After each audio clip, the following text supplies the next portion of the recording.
Good morning, everyone. How you guys doing today? I hope you're doing well. I hope you're all well.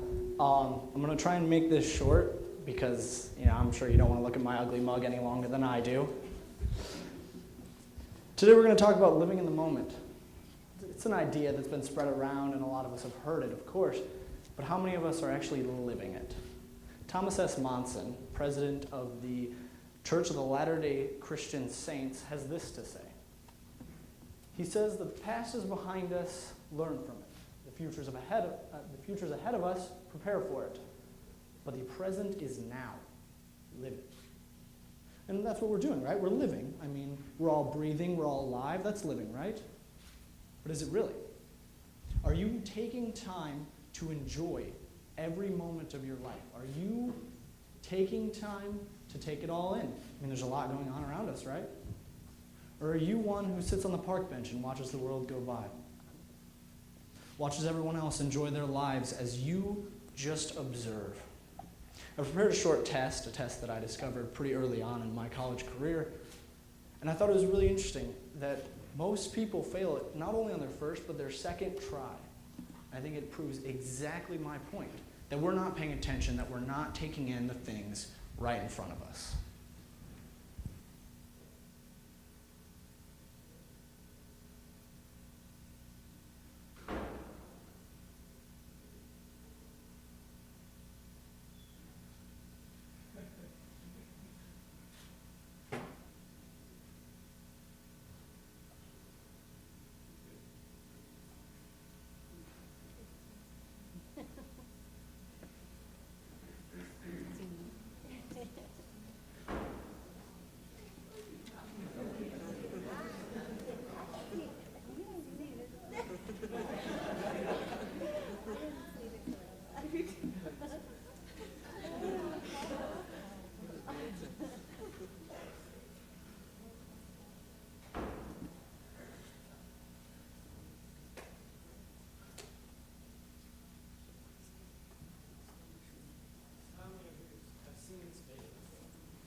Now, how many of you have failed it? It's all right, I'm right there with you. But this is exactly the point. The idea that the gorilla is staring us in the face. It's right in front of us, and we couldn't see it. Andy Cook, a celibate monk on the speaking circuit here in the U.S., talks about anxiety causing anxiety. It's the idea that our thoughts and our actions that we are anxious about can cause us more anxiety. Focusing on them will just make it worse. He equates this to a loose tooth. We all have a loose tooth, a sore tooth, right? When you push on it, it hurts. You don't think much of it. It's just a loose tooth. But what do you do 10 seconds later? You push on it again, and it hurts more. But why are we surprised by this? Why are we surprised that it still hurts? Well, what do? You continue. Every 10 seconds, over and over again, you push on it, and it hurts. And eventually it starts hurting more. Why? Because we're reinforcing the idea. We're reinforcing the idea that it hurts. So much so that the loose tooth that we would have forgotten about and let it run its course, we are now calling the dentist about it. It's the same thing with our thoughts.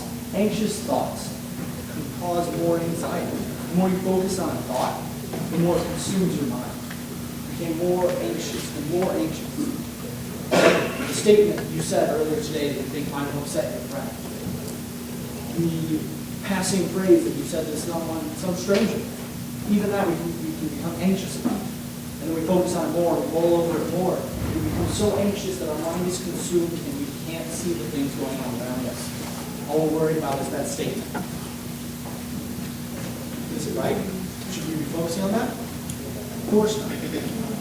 And Burkham gives us very easy advice, very, very easy advice. I actually try to follow it as much as I can. It's called 10 mindful minutes. The idea that we can take just 10 minutes out of your everyday life to relax, to do nothing. Not jogging, not cleaning, nothing. Not reflecting on the past, not preparing for the future, just nothing. It sets you into this state of mind. It relaxes you. It enables you to clear your mind and let the anxiety flow. Now, with all this relaxation, we can focus on becoming a better us, right? Well, Daniel Gilbert, professor of psychology at Harvard University, gives us exactly that, a better us. Through his research at Harvard, we all know he's on flight when at Harvard, right? He gives us the idea of synthetic happiness, a happiness that we make, a happiness that we tell ourselves we are happy. A lot of people for a long time believe that synthetic happiness isn't as pleasurable. We can't be as happy if we tell ourselves we're happy. We have to let it come about in its own way. But it's wrong. We found it out. Synthetic happiness is equally as pleasurable. If we tell ourselves we're happy, we will be just as happy if we let it come by naturally. There's many distractions, there's many obstacles in this world. Many small pebbles, and I'll get back to that. But the idea is, don't sweat the small stuff. We've all heard it, right? It's a very common saying. It's very simple, and a lot of us overlook it. A lot of us don't worry about it. But it's still so relevant. The idea of not sweating the small stuff is overcoming the small obstacles that don't matter. The things that we shouldn't be worried about, but somehow we are. That small pebble that I was talking about. When we come across a small pebble or a small stone in our path, we kick it out of our way, right? It's nothing. It's just a pebble. It won't slow us down. But what if that's an anxious thought? When you think about it more, it starts to consume your mind. When you become so focused on it, it becomes a boulder. What do we do with the boulder? How do you overcome it? So we're not sweating the small stuff comes in. Being able to overcome this pebble, being able to move right past it, will enable us to be more prepared when we do encounter a boulder, a real boulder. Ira Hyman, professor of psychology at Western Washington University, gives us two ways, acknowledgement and acceptance. Two ways to understand exactly what the obstacle is and how to overcome it. First being acknowledgement is acknowledging what the problem is. Is it a pebble, is it a stone, or is it a boulder? And how can we overcome it? The second one is acceptance. And this isn't acceptance of the problem, it's acceptance that we are faulty in our human nature. We make mistakes. We all make very common mistakes. Mistakes like making that pebble into a boulder, making it unpassable. And once we learn to accept that we can make these mistakes, we can learn how to get past that boulder, how to get past that giant obstacle in our way.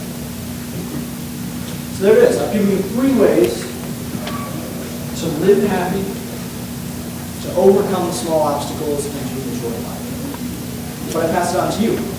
You now have the choice. Will you take this and will you do anything with it, or will you let it slip by?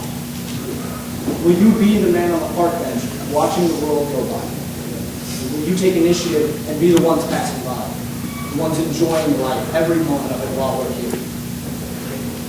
The world is happening, changing, reacting all around us. So why don't we slow down just for a moment and take it in. Thank you.